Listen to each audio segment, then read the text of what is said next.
Bonjour! Bienvenue à cette vidéo où je ferai la lecture du chapitre 15 et 16 du Petit Prince de Saint-Exupéry. Dans la dernière vidéo, le Petit Prince a fait la rencontre d'un allumeur de réverbères et juste avant d'un businessman. Alors je me demande cette fois-ci qui est-ce qu'il va rencontrer. Alors nous allons découvrir ça ensemble. Chapitre 15. La 6e planète était une planète 10 fois plus vaste.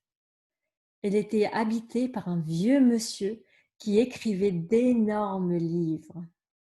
Ah, là, c'est le dessin de ce monsieur qui a ces énormes livres. Tiens, voilà un explorateur, s'écria-t-il quand il aperçut le petit prince. Le petit prince s'assit sur la table et souffla un peu. Il avait déjà tant voyagé. « D'où viens-tu » lui dit le vieux monsieur. « Quel est ce gros livre » dit le petit prince. « Que faites-vous ici » ? « Je suis géographe, » dit le vieux monsieur. « Qu'est-ce qu'un géographe ? C'est un savant qui connaît où se trouvent les mers, les fleuves, les villes, les montagnes et les déserts. » Ça, c'est bien intéressant, dit le petit prince. Ça, c'est enfin un véritable métier. Et il jeta un coup d'œil autour de lui sur la planète du géographe. Il n'avait jamais vu encore une planète aussi majestueuse. Elle est belle, elle est bien belle, votre planète. Est-ce qu'il y a des océans ? Je ne puis pas le savoir, dit le géographe. Ah ! Le petit prince était déçu. Et des montagnes ? Je ne puis pas le savoir, dit le géographe. Et des villes et des fleuves et des déserts ? Je ne puis pas le savoir non plus, dit le géographe. Mais vous êtes géographe ! C'est exact, dit le géographe. Mais je ne suis pas explorateur. Je manque absolument d'explorateurs. Ce n'est pas le géographe qui va faire le compte des villes, des fleuves, des montagnes, des mers, des océans, des déserts. Le géographe est trop important pour flâner. Il ne quitte pas son bureau, mais il y reçoit les explorateurs. Il les interroge et il prend en note leurs souvenirs. Et si les souvenirs de l'un d'entre eux lui paraissent intéressants, le géographe fait faire une enquête sur la moralité de l'explorateur. Pourquoi ça ? Parce qu'un explorateur qui mentirait entraînerait des catastrophes dans les livres de géographie. Et aussi un explorateur qui boirait trop. Pourquoi ça ? Fit le petit prince. Parce que les ivrognes voient double. Alors le géographe noterait 2 montagnes, là où il n'y en a qu'une seule. Ah, je connais quelqu'un, dit le petit prince, qui serait mauvais explorateur. C'est possible.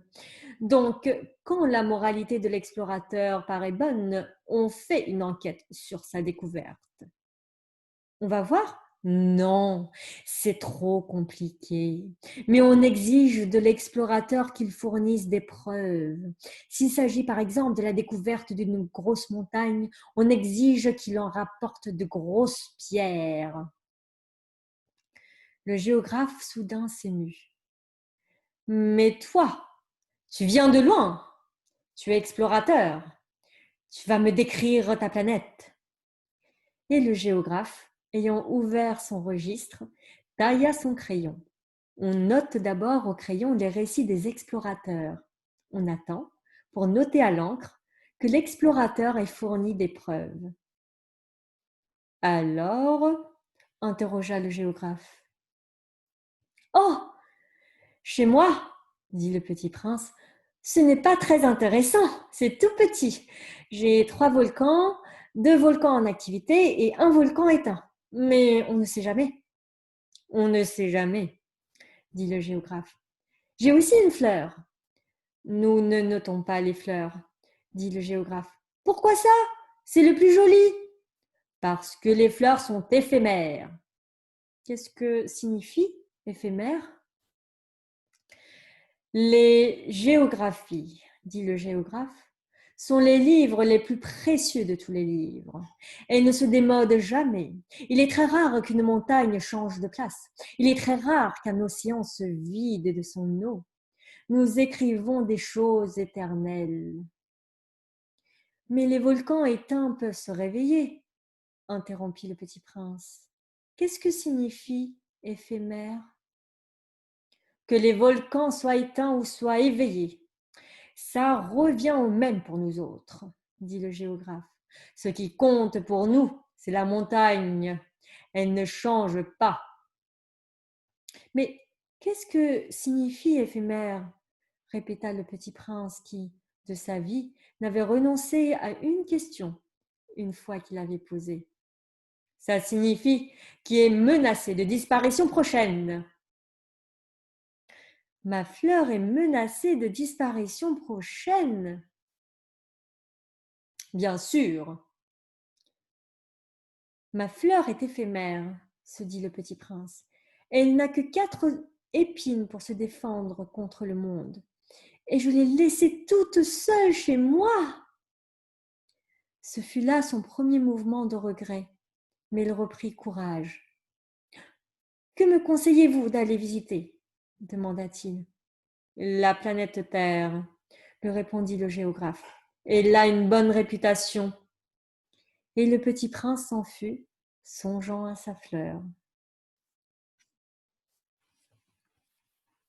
Chapitre 16. La 7e planète fut donc la Terre. La Terre n'est pas une planète quelconque. On y compte 111 rois, en n'oubliant pas, bien sûr, les rois nègres. 7000 géographes, 900 000 businessmen, 7 millions et demi d'ivrognes, 311 millions de vaniteux, c'est-à-dire environ 2 milliards de grandes personnes. Pour vous donner une idée des dimensions de la Terre, je vous dirais qu'avant l'invention de l'électricité, on y devait entretenir sur l'ensemble des 6 continents une véritable armée de 462 511 allumeurs de réverbères. Vu d'un peu loin, ça faisait un effet splendide. Les mouvements de cette armée étaient réglés comme ceux d'un ballet d'opéra. D'abord venait le tour des allumeurs des réverbères de Nouvelle-Zélande et d'Australie. Puis ceux-ci, ayant allumé leurs lampions, s'en allaient dormir. Alors entraient à leur tour dans la danse les allumeurs de réverbères de Chine et de Sibérie. Puis eux aussi s'escamotaient dans les coulisses. Alors venait le tour des allumeurs de réverbères de Russie et des Indes, puis de ceux d'Afrique et d'Europe, puis de ceux d'Amérique du Sud, puis de ceux d'Amérique du Nord. Et jamais ils ne se trompaient dans leur ordre d'entrée en scène. C'était grandiose. Seul l'allumeur de l'unique réverbère du pôle Nord et son confrère de l'unique réverbère du pôle Sud menaient des vies d'oisiveté et de nonchalance. Ils travaillaient 2 fois par an. Ah, eh bien, c'est fini pour cette vidéo. Je vous donne rendez-vous à la prochaine vidéo. N'hésitez pas à liker ma chaîne et à regarder d'autres vidéos qui pourraient exister. Je vous dis à bientôt. Bisous. Ciao, ciao.